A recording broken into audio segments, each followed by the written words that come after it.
Note कर लो। लोथल की बात करें, तीसरा लोथल से मन का, लोथल से पहला तो अन्नागार मिलेगा, अन्नागार, मन का मतलब मोती, मन का मतलब मोती जिसकी माला पहनी जाती है वो सारे, तो वो मन के बनाने का कारखाना। और क्या मिल सकता है, हाथी दांत यहीं से मिला था, मन का बनाने का कारखाना मिला था, हाथी दांत मिला था, और गोरिल्ला समझते हैं, एक पशु होता है, उसकी मूर्ति यहीं से प्राप्त हुई है, गोरिल्ला। और आयोप्सो इतना इंपॉर्टेंट है बस, लोथल में से आगे कुछ नहीं। बाकी चंद्रद्रोण पे चला जाए, चंद्रद्रोण से ही यहाँ से भी, मतलब जैसे यहाँ से मन का मिला था, वहाँ चंद्रद्रोण से भी आपको मिलेगा। हेडिंग लगाएंगे चंद्रद्रोण, यहाँ से भी मनके का साक्ष्य प्राप्त हुआ। और ये मन का काफी इंपॉर्टेंट है, बिल्ली का पीछा कुत्ता कर रहा है, वो साक्ष्य भी यहाँ से मिलेगा। एक मोहर पे बना रखा है, चूड़ियों के साक्ष्य भी मिल रहे होते हैं। लिखेंगे बिल्ली का पीछा करता हुआ कुत्ता, बस ठीक है, नोट हो गया मैडम। हड़प्पा, 837 कब्रिस्तान मिला, प्रसाधन सामग्री मिलेगी, पशु मिलेगा, एक सिंगी पशु जिसको बोल सकते हैं, और इक्का गाड़ी मिलेगी। इक्का गाड़ी नहीं लिखना, इक्का गाड़ी भी लिख लो आप यहाँ, इक्का गाड़ी। अन्नागार मिलेगा, अन्नागार मैंने लिख दिया है यहाँ पे, लेकिन विशाल अन्नागार यहाँ का था, विशाल अन्नागार यहाँ, विशाल स्नानागार ये यहाँ का सबसे बड़ी मतलब आर्कियोलॉजिकल, क्या ही कहें इसको, इसमें मतलब आर्कियोलॉजिकल क्या, विशाल स्नानागार मिला, मतलब ये सबसे बड़ी साइट थी, ऐसे मान लो आप, सबसे बड़ी साइट स्नानागार। 12 × 7.2.5 इतना, मतलब इतने मीटर बड़ा, काफ़ी विशाल था इसका। तो मैं यहाँ बताते चलूँ आपको, विशाल स्नानागार जो मिला था वो कुछ ऐसे, इसके साइड में यहाँ कमरे बने हुए थे, यहाँ कमरे बने हुए थे, ये उत्तर और ये दक्षिण मैंने अभी बताया था, ये पश्चिम और ये पूर्व, ऐसे करके डिवीजन, तो ये पश्चिम हुआ, ये पूर्व हुआ, पश्चिम और पूर्व में इसके कमरे बनाए गए थे, और यहाँ पर ये सीढ़ियाँ बनी थी, ऐसे करके कुछ।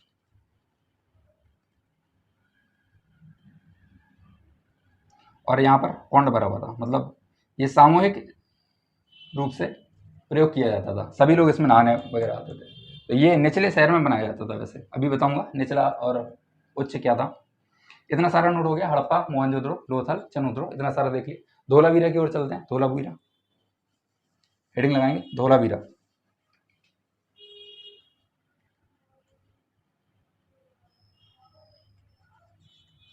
धौलावीरा लिखेंगे, देखो धौलावीरा में अंगूठी, जलकुंड, मैं लिख देता हूँ, अंगूठी, सोने की अंगूठी, जलाशय जिसको जलकुंड बोल सकते हैं, ये ड्रेनेज सिस्टम से रिलेट करता है कि हाँ वहाँ कैसी व्यवस्था थी धोलावीरा से, ये दो चीज़ें इंपॉर्टेंट है, ये दो चीज़ें मिली थी। आगे देखते हैं, और भी लिख सकते हो उसमें, स्टेडियम, प्राचीन स्टेडियम, और स्टेडियम होगा तो भैया वहाँ स्कोर बोर्ड भी होगा, स्कोर बोर्ड, इसका साक्ष्य भी कहाँ से, धोलावीरा से ही प्राप्त हुआ। नेक्स्ट लिखेंगे कालीबंगा,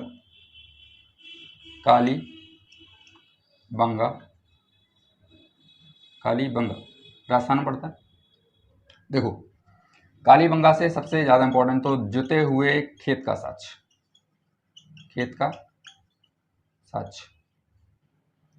ऊँट की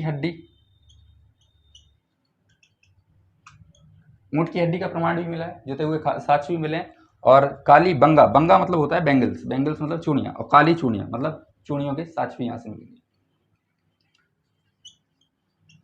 चूड़ियों के साक्ष्य, इतना सारा देख लिया हम लोगों ने, चूड़ियों के साक्ष्य। और नेक्स्ट हम लोग कैरी फॉरवर्ड करेंगे, कालीबंगा, इससे याद रखेंगे जुते हुए खेत का साक्ष हो गया, ऊँट की हड्डियाँ हो गई, चूड़ियों के साक्ष हो गए, और साथ के साथ आप लिखो अग्निवेदिका भी लिख लो यहाँ, अग्निवेदिका, बस इतना ठीक है, कालीबंगा। और इसके साथ लिखें, नेक्स्ट लिखेंगे बनावली, बनावली से, बनावली नहीं हुआ ना अभी, हाँ नहीं हुआ, नेक्स्ट लिखो बनावली, बनावली से बास बेसन, बास बेसन प्राप्त हुआ है, जो अभी वर्तमान में हम लोग यूज करते हैं ना, वही बास बेसन। और एक चीज और थी बनावली से, मिट्टी का हल लिखेंगे, मिट्टी का हल, मैं यहाँ से नहीं लिख पाऊंगा, यहीं से लिखूंगा, मिट्टी का हल, मिट्टी का हल, ये सब प्राप्त हुआ। तो इतना हो गया सारा। अभी नेक्स्ट कुछ पॉइंट है, शायद लिख गया होगा, मैं इसको हटा रहा हूँ, नहीं लिखा हो तो आप स्क्रीनशॉट ले लो, जो भी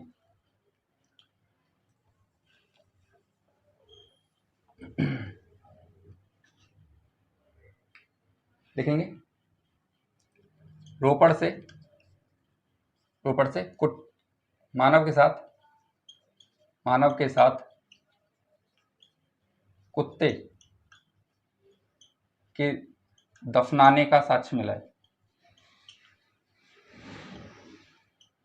मानव के साथ कुत्ते को दफनाने का साक्ष्य मिला है। एक चीज और नोट करेंगे यहाँ, लोथल से 3 युग्म समाधान मिले हैं, 3 युग्म शवाधान, 3 युग्म लाशें जिसको बोल सकते हैं, 3 युग्म समाधान मिले। घोड़े की हड्डी भी मिली है, वो सुरकोटड़ा इस स्थान से घोड़े की हड्डी के साक्ष्य मिले हैं, घोड़े की हड्डी के साक्ष्य आदि प्राप्त हुए। तो इतना सारा इंपॉर्टेंट था हमारे लिए, ये सारी चीजें देखी। बाकी देखेंगे इनका समाज कैसा था। समाज मात्र सत्तात्मक,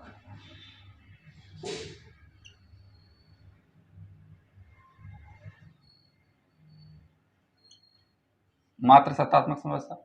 वैसे ये बहुत ज्यादा क्लियर नहीं हुआ है, कुछ विद्वान कहते हैं कि मात्र सत्तात्मक समाज हुआ करता था, कुछ लोग कहते हैं कि पितृ सत्तात्मक हुआ सकता है। अगर इस तरह सवाल आए तो आप मात्र सत्तात्मक पर टिक करेंगे, क्योंकि यहाँ से एक ऐसी मूर्ति मिली है, ऐसी मुहर मिली है, मैं कहूँ मुहर मिली है, जिसमें योनि से पौधे को निकलते हुए दर्शाया गया है, दिखाया गया है, योनि से पौधे को निकलते हुए दिखाया गया। और मैंने आपको बताया था कि पशुपतिनाथ की भी मूर्ति यहाँ से प्राप्त हुई है। दाढ़ी वाले अलग से ही लिखवा रहे हैं, सुरकोटड़ा में नहीं है, ये सारे यहाँ की व्यवस्थाएं बता रहे हैं, क्या क्या चीजें और अलग से इंपॉर्टेंट हैं, समराइज कर रहे हैं। जस्ट आप ऐसे समझो कि समाज कैसा था, मात्रात्मक था, योनि से पौधे को निकालते हुए दिखाया गया। तो ये शो करता है कि यहाँ मात्र देवी की पूजा हुआ करती थी। किसकी पूजा? ये शो करता है कि भैया मात्र देवी, ये लोग मात्र देवी की पूजा किया करते थे। पशुपतिनाथ शिव की मूर्ति मिली है, तो कुछ विद्वानों का मानना यह है कि समाज पितृसत्तात्मक रहा होगा। दाढ़ी वाला पुजारी मिला है, लेकिन अगर आपको क्लैश हो रहा हो कुछ ऐसे करके मात्र सत्तात्मक और पितृसत्तात्मक दोनों ऑप्शन में हो, तो आप डेफिनेटली मात्र सत्तात्मक के साइड जाइए, उसको ही आप टिक करेंगे और वही सही आंसर होगा। ठीक है, ये सारी चीजें। नगर का विभाजन, ऐसे कहूं कि नगर 2 भागों में विभक्त था।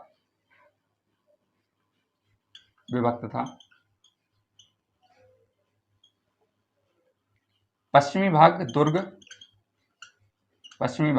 दुर्ग तथा पूर्वी भाग निचला नगर कहलाता था।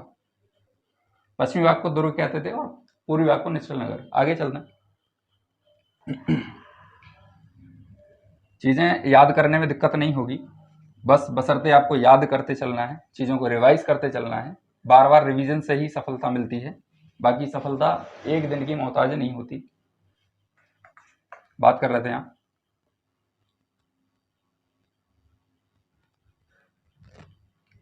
आईबीसी का समाज देखते हैं, समाज धर्म बाकी सारी चीजें देखेंगे इसमें। देखो जरा, जो समाज हुआ करता था वो कैसा? मात्र सत्तात्मक,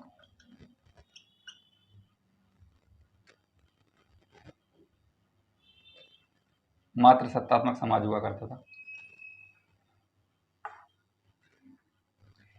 लिंग और योनि की पूजा शुरू हो गई थी।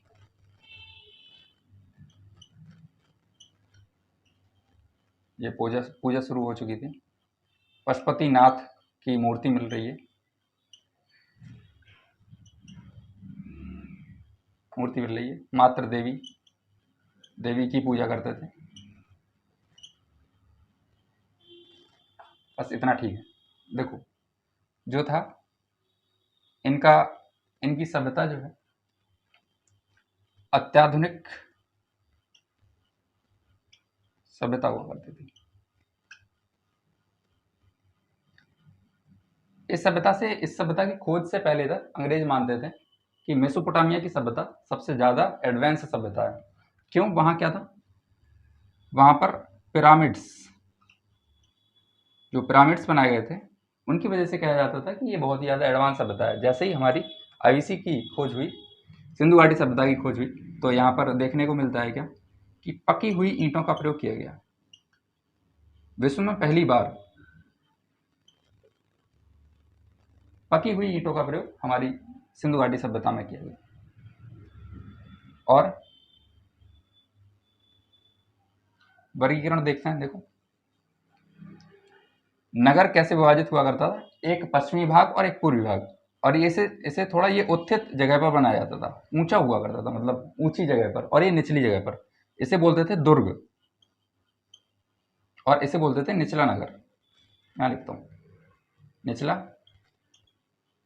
नगर। आज सिंधु घाटी सभ्यता को खल्लास करना है। दुर्ग और ये निचला नगर। यहाँ देखो ये दुर्ग होता था, इसको रक्षा प्राचीर से घेर दिया जाता था। ऐसा मोहनजोदड़ो और हड़प्पा दोनों जगह मिला है। इसको रक्षा प्राचीर से घेरा जाता था और ये मुक्त नगर था। यहाँ पर क्या था? यहाँ पर घर बने हुए थे ऐसे, और घर सिंगल स्टोरी, डबल स्टोरी और ट्रिपल स्टोरी। इसका मतलब 1 मंजिला, 2 मंजिला और 3 मंजिला, इस तरह की इमारतें भी बनी हुई थी यहाँ पे। घरों में दरवाजे नहीं होते थे भैया, घरों में दरवाजे ही नहीं होते थे। मतलब दरवाजा बनाया तो जाता था निकलने उकलने के लिए, पर वो लगाए नहीं जाते थे दरवाजे। और यहाँ देखा जाए, मैं इसको और ठीक से डिवाइड करता हूँ, बड़ा सा बनाता हूँ इसको, और फिर आप ठीक से समझ पाओगे। ये देखो गलियां समकोण पर काटेंगी। भारत का पहला पूरी तरह से नियोजित नगर चंडीगढ़ है, बिल्कुल ऐसे ही। ये देखो गलियां समकोण पर काट रही हैं। ये रोड है, ये हाईवे, हाईवे देख रहे हो, सारा समकोण पे कट रहा है। इसके जस्ट किनारे यहाँ नालियां बनी हुई थी, ये नालियां।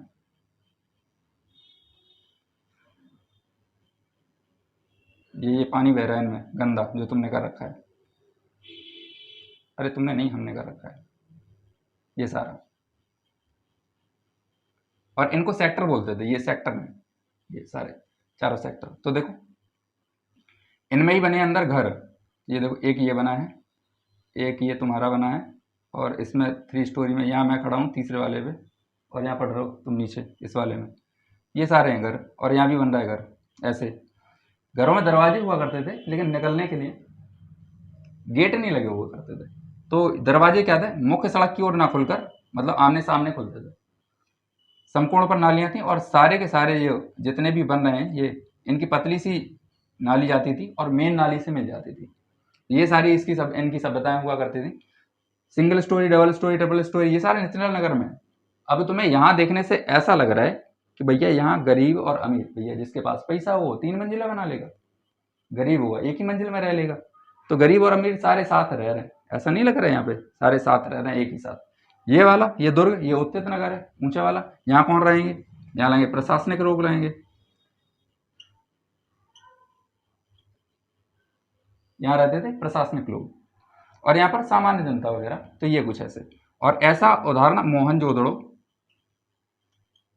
और हड़प्पा 2 जगह मिला है, जहां इसे इसे दुर्ग को ये रक्षा प्राचीर से घेर दिया गया है।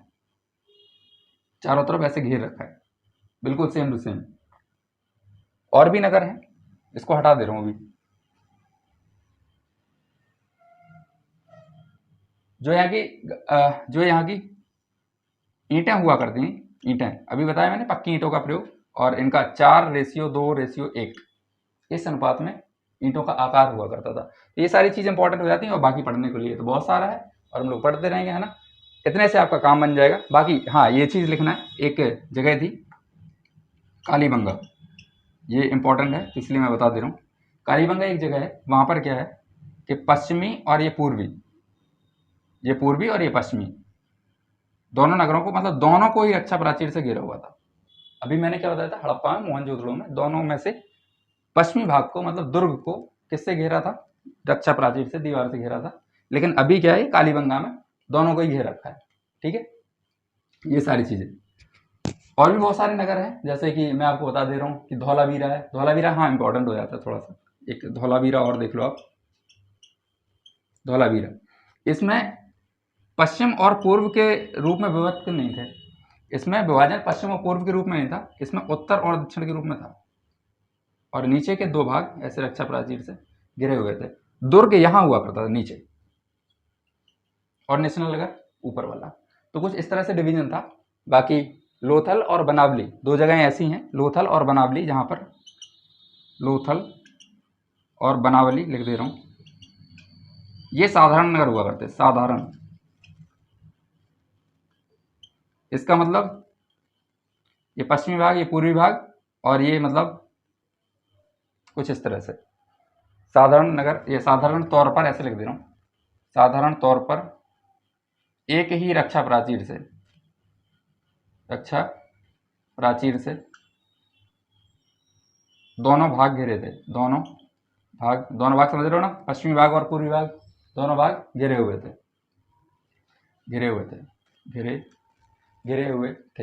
और बस आज के लिए सिर्फ इतना ही रखते हैं, है ना। चंद्रदड़ों को भी समझ ही सकते हो, चंद्रदड़ो साधारण था, उसमें कोई गिरावट नहीं थी। यहाँ लिख लो लास्ट और फिर फिनिश करते हैं बस। चंद्रदड़ो में कोई रक्षा प्राचीर नहीं थी, कोई रक्षा प्राचीर नहीं थी। अब से ये पहला वीडियो था आपके लिए जीएस का, इतिहास सेगमेंट को लेके, और पहला चैप्टर, मतलब आप समझ सकते हो पहला टॉपिक। अब सो कोशिश मतलब आपको देने की, टॉपिक को सिंप्लीफाई करने की बहुत सारी कोशिश करी गई है। और जो सारी मतलब इंप्रूवमेंट रहेंगे धीरे धीरे आपको मिलते रहेंगे। बाकी सारा आप लोग तो सीखते रहिए और अच्छे से स्कोर करते रहिए। आपका टारगेट होना चाहिए इस बार यूपी पैट पार। फाइन। तो आज के लिए thank you very much, thank you.